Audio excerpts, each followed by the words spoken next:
No human body is healthy so long as a single atom of disease lurks between the granules of a bone, or between the cells of the most unimportant viscus. Neither can society be calm, or the race be happy on either shore of eternity, so long as one unholy man or woman lives to mar the harmony, and be a discordant note in the great sympathia. Thus we dwellers of the soul worlds are impelled to action in behalf of our brethren below, by the first and greatest law of the universe, self-preservation. For in making man abjure his errors and turn toward the right, we lay the surest and firmest foundation whereof to erect the great temple of purity, wherein all alike shall worship God, do well, and think no evil.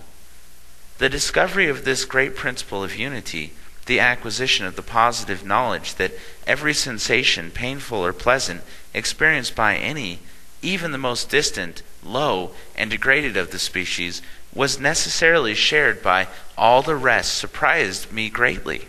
And from finding that the finest nerved and most sensitive were also the most unhappy, I was led to infer the existence of great vicarious law, whose elements were sympathy, compensation, and distribution. True, some may pass through life and apparently escape its action, but not forever. God has said substantially, "Bear ye one another's burdens," and borne they must be. Sensitives bear the greatest portion of misery, and their fate seems to be at first sight to be the hard one. A life full of tears, groans, and sorrows. Yet the law of compensation is operative in all stages, phases, and planes of being. And he who the weariest path has trod shall nearest stand to the throne of God. There are seasons when men and women of certain mold, without the least apparent cause, are plunged into the very midst of blackest barthrum of misery and woe, and who 10 times a year pass through the body of a death, too fearful in its agonies to be even faintly imagined by those of a different make-up. They complain and are met with stereotyped fancy, hypochondriacs, delusion, forsooth, is that pale and haggard cheek, that pain-thrilled sea of nerve, those drops of almost bloody sweat, that utter prostration of soul, a mere delusion? Will the hypothesis of a diseased nerves, liver, heart, or stomach account for these things? To the looker on the surface, yes. To the student of the soul and its mysteries, no. There is a deeper cause, a higher power in operation. Will the theory of physical disease account for the instantaneous plunging of a man or woman into the deepest anguish who, scarce 10 seconds before, was in enjoyment of a perfect health of spirit, soul, and body? Never. What the terrible weight of woe which suddenly leaps upon the soul of the sensitive? Whence comes this ocean of mental pain and half sense of retribution, knowing themselves innocent and spotless of all wrong? I will answer. At that moment, someone, somewhere, is undergoing all these pains from the apparent cause.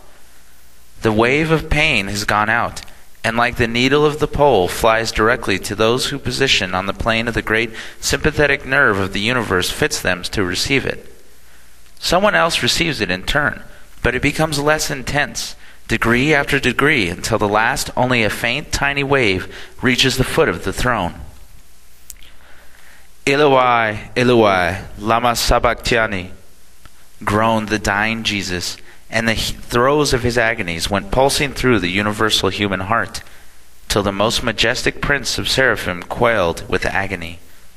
Even so, still as in these days of yore, is operative the same great vicarious law. When the suffering soul turns itself to God, relief comes, but not an instant before. This latter law, for it is one, was well known in ancient times, and amongst the higher classes of the Orient is so still. It is the operation is well set forth by a modern poet of Islam.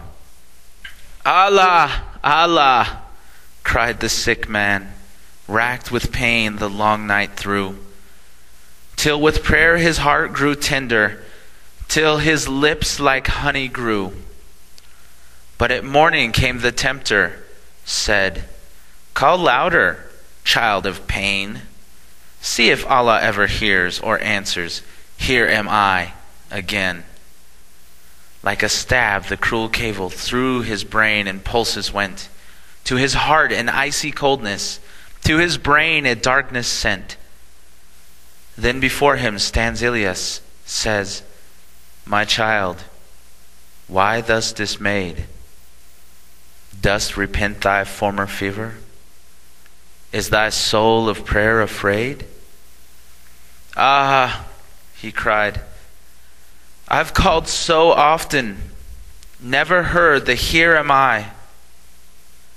And I thought, God will not pity, will not turn on me his eye." Then the grave Elias answered, God said, "Rise, Elias, go, speak to him the sorely tempted, lift him from his gulf of woe. Tell him that his very longing is itself an answering cry, that his prayer, 'Come, gracious Allah,' is my answer, 'Here am I.' Every inmost aspiration is God's angels undefiled, and in every 'O my Father' slumbers deep a 'Hear, my child.'"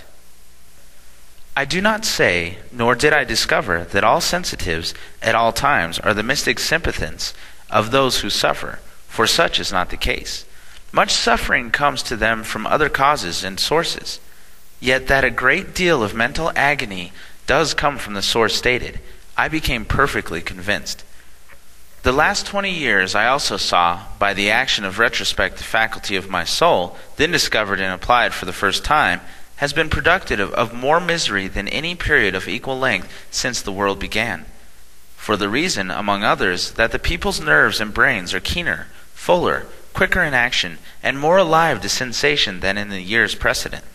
The mental and physical culture of the people has been such that not one civilizee in 5,000 enjoys good health in either department of common human nature.